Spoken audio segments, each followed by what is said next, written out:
first story is titled, Am I the a-hole for refusing to take in my half-brother after my dad kicked me out when I was 7 months pregnant?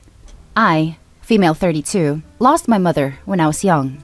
My dad met my stepmom and got married to her shortly. I have a half-brother and we grew up together. I was dealing with issues and resorted to the outside for support. I found out I was pregnant when I was 17 and my dad was mad at me. He took away my college fund and saved it for my brother. He and my stepmom told me I needed to get a job since I wasn't going to college and ended up telling me to leave the house when I was 7 months pregnant. I lived with my ex's family despite issues I had with my ex until my daughter was 2 years old. We got separated and moved out from my ex family house and rented a place that I paid for by working at a restaurant. My daughter is doing well and is concentrating on school and art. I heard that my half-brother dropped out of college and that he got involved in debts that my dad ended up paying for. My half-brother went back to live at his parents' house with his pregnant wife, but my dad couldn't pay mortgage anymore and decided to sell the house, pay for debts, and buy a small apartment. My half-brother never reached out nor tried to have a relationship with me. I met him at the restaurant and he started telling me about what happened with my dad. I tried to end the conversation since I wasn't feeling comfortable, and 2 days after that, my dad was at my door. I told him he wasn't allowed to come in after he started asking about my daughter and suddenly started to care. I asked him why he came, and he went on about his health problems, his daughter-in-law's issues with my stepmom, and how the apartment was unbearable with the constant fights and arguments. He asked if I could take in my brother, since his wife can no longer stay with them and causing issues. He said that my apartment was spacious and it's only me and my daughter there. He said that his son can't afford a rent right now and that I should take this chance to get to know him and his family better. I told him I can't take him in. I didn't want to bring it up, but I reminded him that he kicked me out when I was 7 months pregnant. My dad told me that I'm his sister and needed to help and asked if I'd react differently if he was not my half-brother. The argument went on. He told me to not try to punish him by using his son and that my stepmom will then be right about me if I refuse. We haven't talked since, and I have mixed feelings about this. I feel awful, to be honest, and I don't even know how my daughter would react to this. Now for the top comments. Not the a-hole. Your father abandoned you in favor of his new family, and now that it's gone to crap, expects you to help him? Don't allow these people anywhere near you or your daughter. It's just too much for me to take. When I'm barely able to stand on my feet, I have experienced difficult times and my family didn't bother even ask how I was doing. They weren't even there for my daughter to try and have a relationship with her. My stepmom still feels the same about me and expects me to keep the peace. I think the best thing for you to do is to go no contact. Block them from all forms of communication and don't look back. Best of luck to you. Not the a-hole. Girl, no. Don't let him gaslight you into guilt. They kicked you out and forgot about you at one of the most vulnerable times in your life. Don't adjust anything for them. Your brother will figure it out if daddy stops saving him. You figured it out. No, ma'am. Don't allow any of this negativity into your space. And who cares what your stepmother thinks about you? She doesn't sign your checks. She doesn't pay your bills. And she doesn't help you with your child. Nope. Yeah, brother can go to a homeless shelter or something. Not the a-hole. He doesn't get to take away your college fund, give it to his son, then come back and ask for your help when his son squanders his opportunities. You're doing well for yourself and your daughter. And him adding that barb about his wife, who even cares what his wife thinks, especially after all this time? Stepmother couldn't even raise her own son to be independent and capable. What makes you think I care about her opinion? Now for the next story. Am I the a-hole for telling my youngest daughter that I cannot give her away at her wedding? Long backstory. I have 2 daughters, Anna, elder, and Carly, younger, who are a year apart. Carly and Anna were close when they were younger but drifted apart in their teenage years. I think she started resenting Carly because Carly always seemed to do well, academically and socially.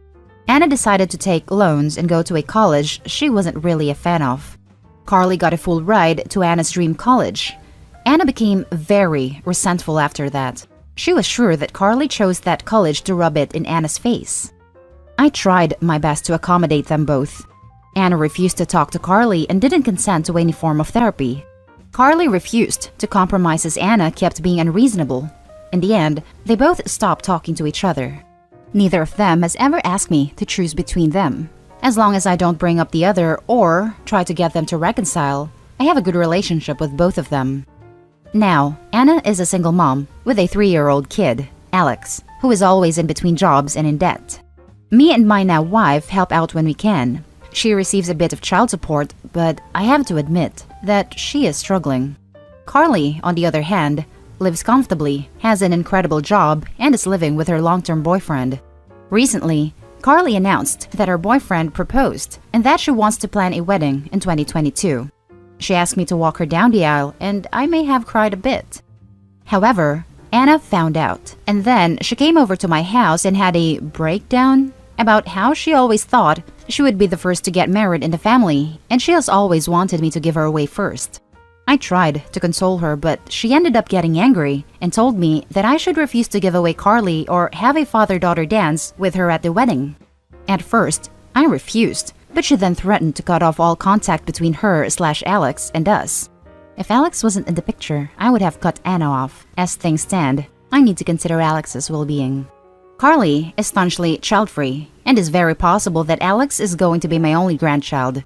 Without my help, Alex's life is just going to be much harder, and I cannot abandon Alex with a good conscience. While I understood that Carly would be upset, Alex was a child, and he is priority. I spoke to Carly, explained the situation. I told her that there was still time, and I would figure out a way to get Anna to change her mind.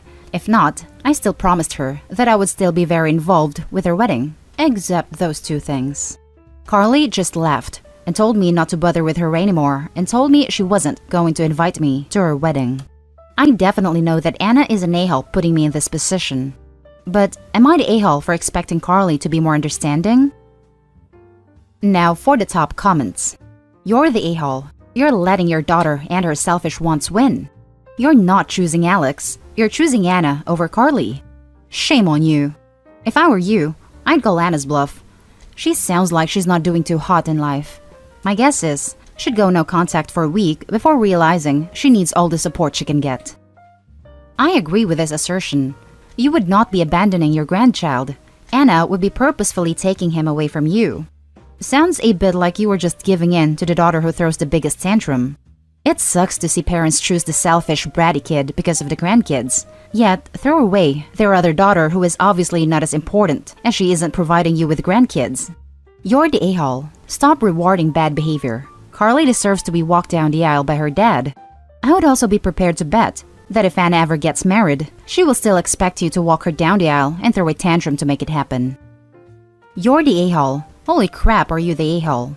Your oldest child has been an abusive monster to your younger daughter for the better part of her life, and as you've described it here, you've been complicit in it.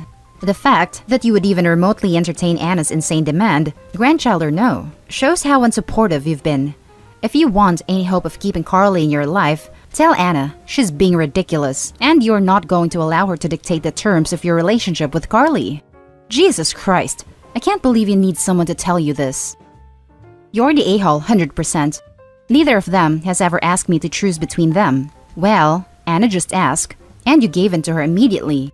You just chose your overly jealous daughter over what? The one that was more successful? Carly's being punished because she was better in school, more social, etc.? How is that fair? And using your reasoning, as Carly will never give you grandchildren, is that the price of love to you? It sounds like Anna has been throwing herself a pity party because she doesn't want to come to terms with the fact that she is different than her sister. Not worse or better, but different. And you just validated her not coming to terms with that. I'm glad Carly uninvited you from the wedding. Who treats their daughter like that and still expects to be in their life? Now for the last story. Am I the a-hole for not following ex's wishes to not be involved with my son? Well, she was technically a fling, but I'll still say ex though. Anyways, I was a young and dumb 18-year-old who thought I was so cool for hooking up with an older married woman. She was 30, and that was considered older to me. I admit, it was not my proudest moment, but I was going through a bad time in my life and was making a lot of reckless choices. Things ended after 3 months and didn't hear from her again. Don't think I'll have enough characters to explain the whole story, so I will need to keep it brief. I found out we had a son together, Jay, who's now 20. He knew about me for years and found me. Her husband found out she cheated as soon as she got pregnant, but still stuck around while Jay was growing up. I never had a clue about his existence until now. When Jay reached out, he just wanted to get to know me, so we met up. From there, we started talking more regularly, and I learned about his home life. Jay doesn't get along with his dad at all, felt they were never close for as long as he can remember, and there was always this detachment that he didn't understand until he was told the truth. The more I spent time with Jay, the closer we became. It's made me feel sad, honestly, that I couldn't be in his life sooner, and feel like I missed so much. We talk to each other regularly, and he comes to my house almost every other weekend. Safe to say, we've bonded quite a lot.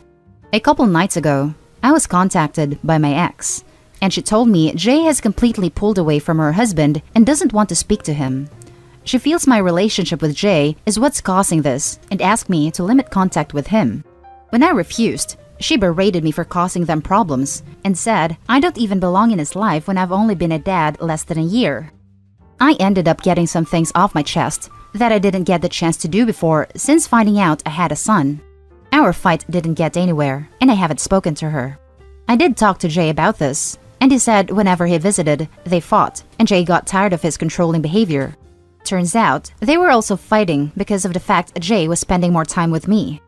While it makes me feel good that my son wants to spend time with me, I do feel guilty that it's caused him to distance himself from my ex-husband. I feel like my presence has made their strained relationship worse, and I don't know if I'm being a selfish a-hole here by not limiting my involvement. I have encouraged Jay to speak with him, but he seems set on not wanting any more to do with him.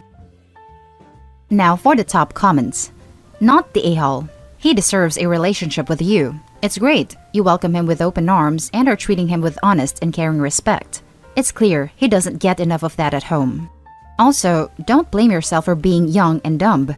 You were only 18, and she was the experienced adult who should know better. I wonder what people would say if it was a 30-year-old man who impregnated an 18-year-old. Edit. In case it wasn't clear, my last comment is to imply that this woman sounds like a predator. 18 is so young, and I hate that OP blames himself when what she did was very shifty.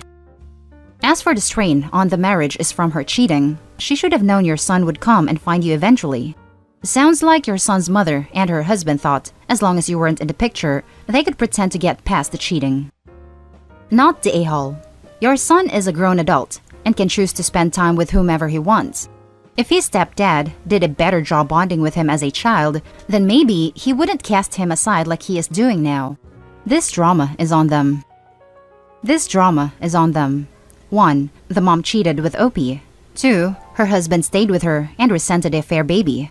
3. The mom never told OP he was a dad, then gets all pissy because he's getting involved now and only knew him for a year, because he only learned of his existence a year ago.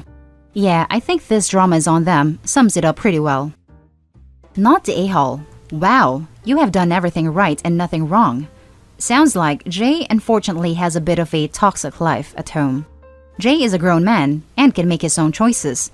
I feel sad for Jay that he has felt that detachment from his, let's call him stepfather, but realistically, Jay should be and feel supported to get to know you. I know this as a dad. If I was in his situation, I would support my son to meet his bio dad. Hopefully that made sense. If crap hits the fan, I'd be prepared to take him in and show him the fatherly love he's obviously lacked for 20 years. It's what's made me regret my action the most, although I could never regret having Jay. He and his dad had to live with the consequences of our actions. Jay's been living on his own since he started college, so he's not currently living with them, but I'd still be willing to help out in the future if he ever needs it. I'm doing what I can to make up for the years we lost now. And that's the end of this video, folks. As always, leave a comment and hit like and subscribe. And if you want more of this content, turn your notification on to get updates.